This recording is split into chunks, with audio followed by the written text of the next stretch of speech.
Doy ahora la palabra al señor Abdoulaye Bathily.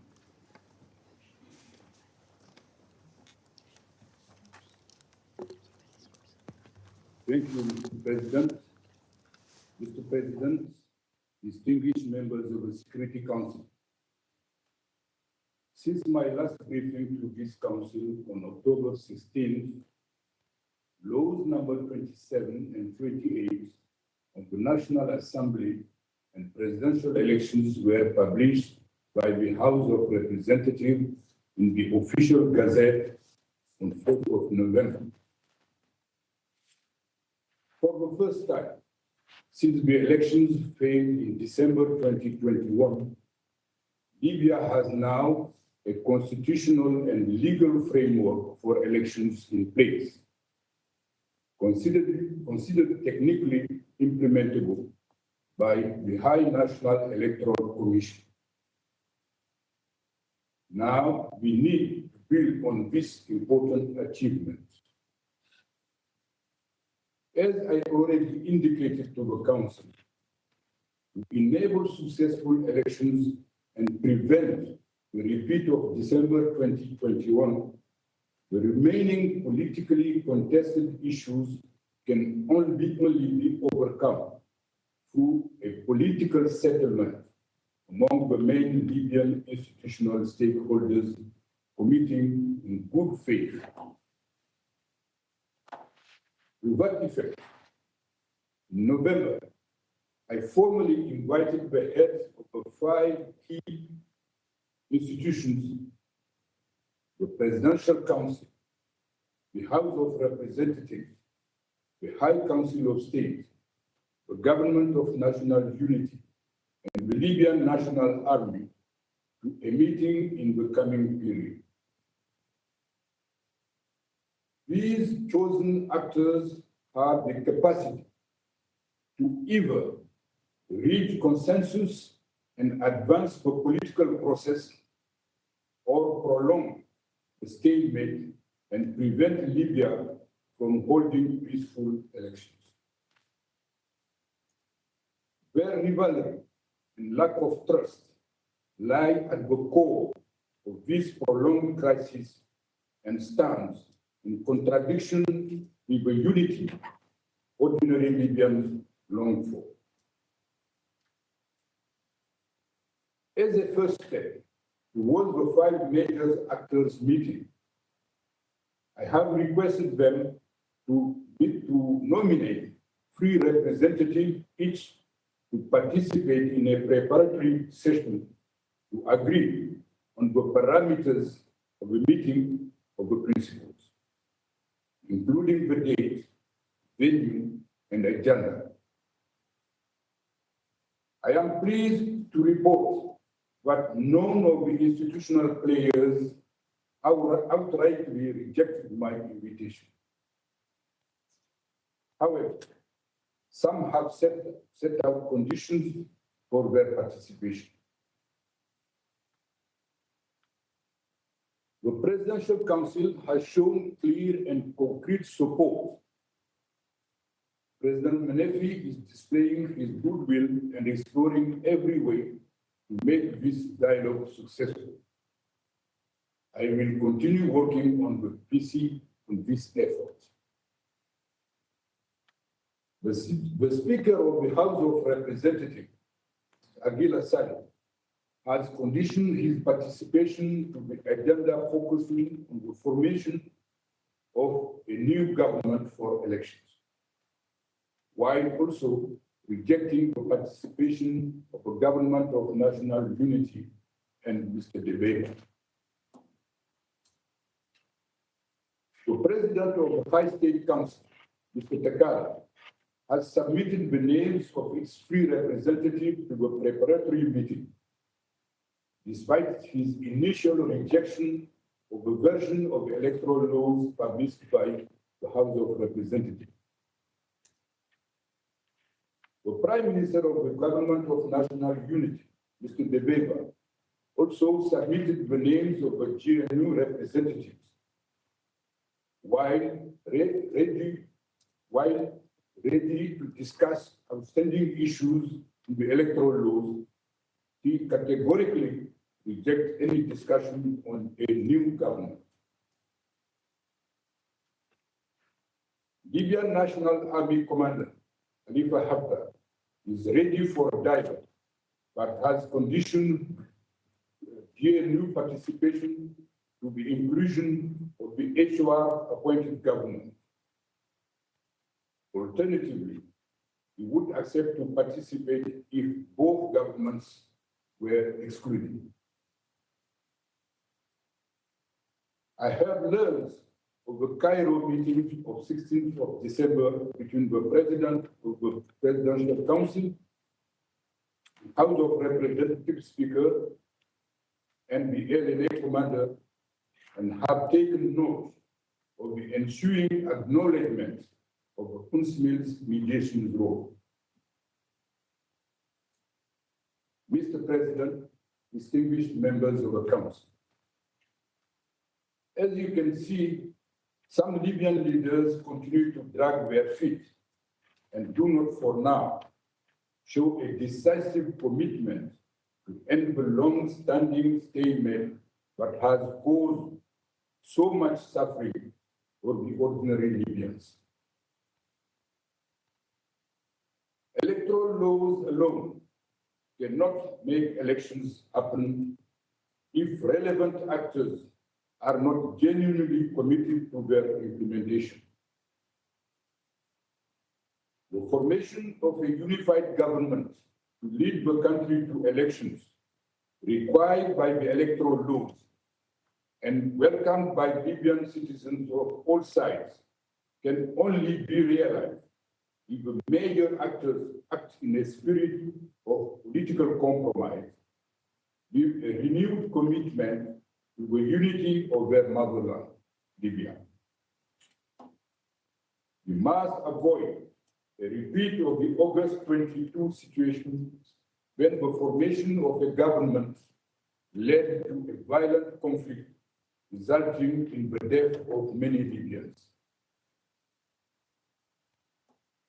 Mr. President, in parallel to my efforts described earlier, and to ensure a more inclusive process, I continue to consult with other segments of Libya's society, including political parties, notables, security actors, civil society, cultural groups, women, youth, and the business community. I have invited these stakeholders to share their proposals on how to resolve the remaining contentious issues through a truly inclusive, Libyan-led, Libyan-owned, and peaceful process. Throughout my meetings, at least two messages were consistently conveyed. One, an ever stronger call for election to take place as soon as possible.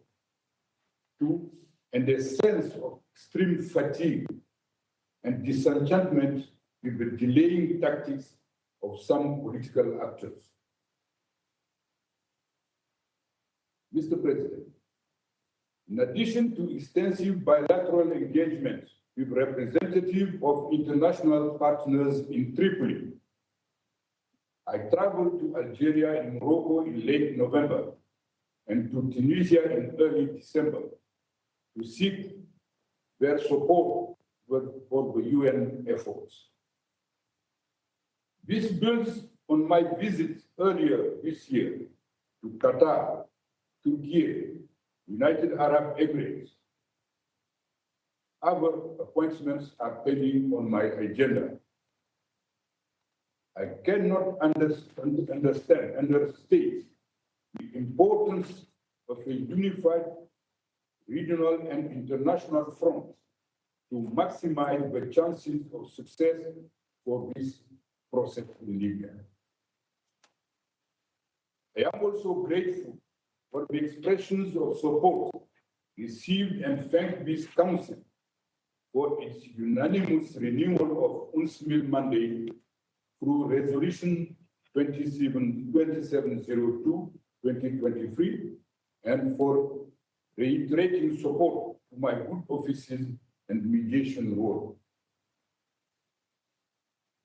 Mr. President, the absence of unified and legitimate state institutions operating for the benefit of the people was a contributing factor to the scale of destruction and tragic loss of life caused by Storm Daniel in Derna and surrounding area in September. More than 3 months after the devastating floods, the United Nations and humanitarian partners have reached over 203,000 people with humanitarian assistance and continue to work with Libyan authorities to ensure full and unhindered humanitarian access to all those in need. As the flood response moved to early recovery and reconstruction, the United Nations is engaging with Libyan authorities affected and development partners on the need for a coordinated national platform for the reconstruction effort. I urge political leaders in the East and the West to recall the unity and solidarity shown by Libyans at the onset of the Derna crisis and establish a coordinated national platform for reconstruction in the best interest of people whose lives and livelihoods have been severely affected by this disaster. Mr. President, distinguished members of the Council, while the ceasefire continues to hold, sporadic armed clashes and other security incidents continue to be recorded in each of the regions. On 29th of October, heavy clashes erupted in the city of Haryat, 100 kilometers south of Tripoli, between two coalitions of local armed groups. The fighting ended quickly, though reportedly resulted in injuries, the loss of life, and damage to public and private property. During the past few months, military expansion in the western region, with a particular focus on the border crossing of Ras Dedir and Ghadames, that lead to increased tension in nearby cities such as Zwara, adjacent to Ras Dedir and Ghadames. The repeated pattern of such incidents in the East and the West highlight the necessity for sustained stability and unity of military and security institutions. The South remains a hunting ground for different armed groups, mercenaries, and illicit entrepreneurs. From 7 to 9 November in Tunis, with the co-chairs of the Security Working Group of the Berlin process, UNSMIL facilitated a retreat of the 5+5 Joint Military Commission, JMC, a key partner of the mission that is committed to Libya unity. It examined progress in the 2020 ceasefire agreement and discussed other provisions, including on the withdrawal of foreign forces, foreign fighters, and mercenaries, whose implementation is compromised by the political stalemate in Libya and the degenerating situation in Sudan and the Sahel region. Mr. President, I continue to be concerned with the ongoing restriction of civic space and arbitrary detentions.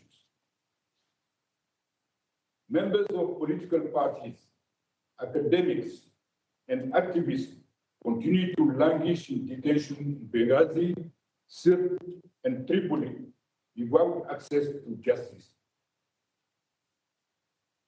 Over the last 9 months, security actors arbitrarily detained at least 60 individuals, including children, for their actual or perceived political affiliation.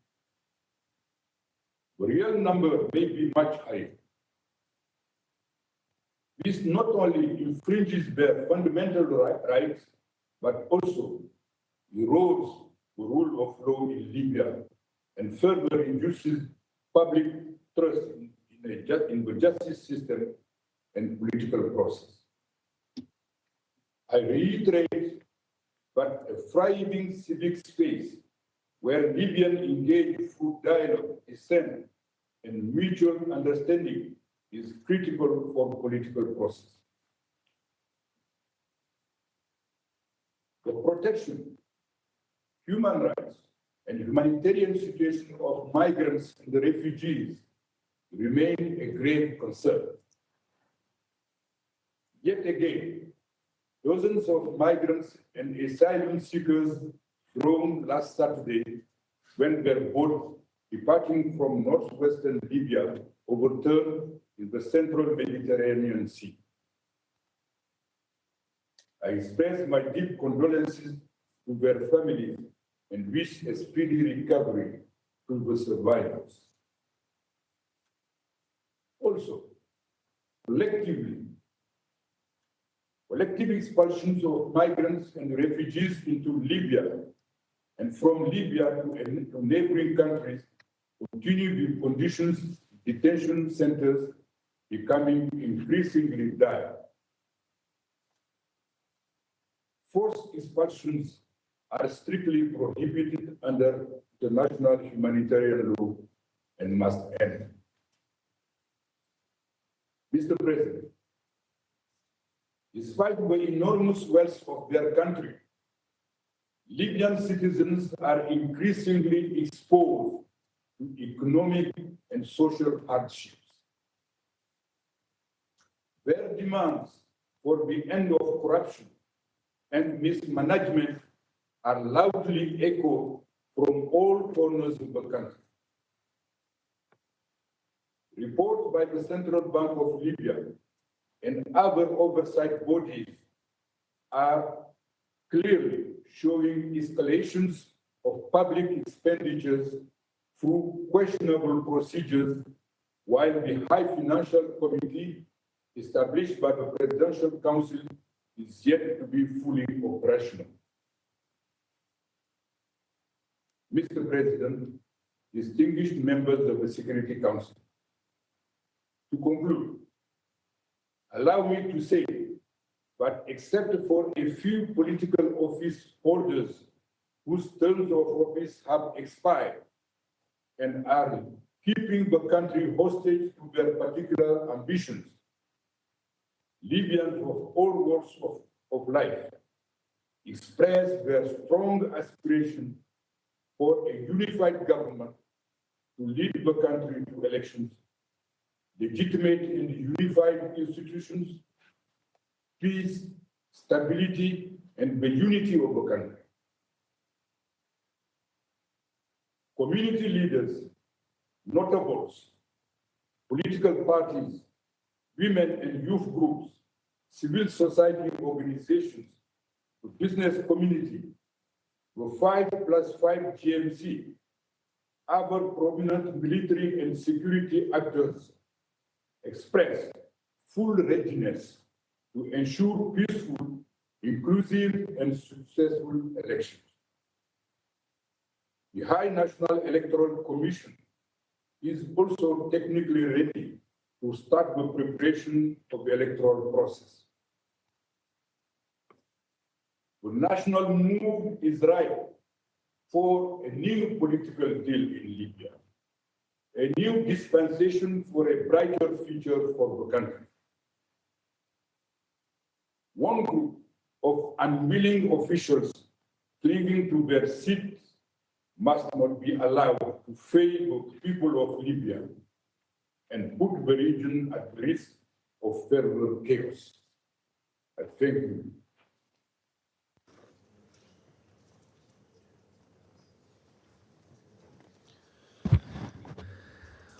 Agradezco al señor Bathily por la información que ha proporcionado.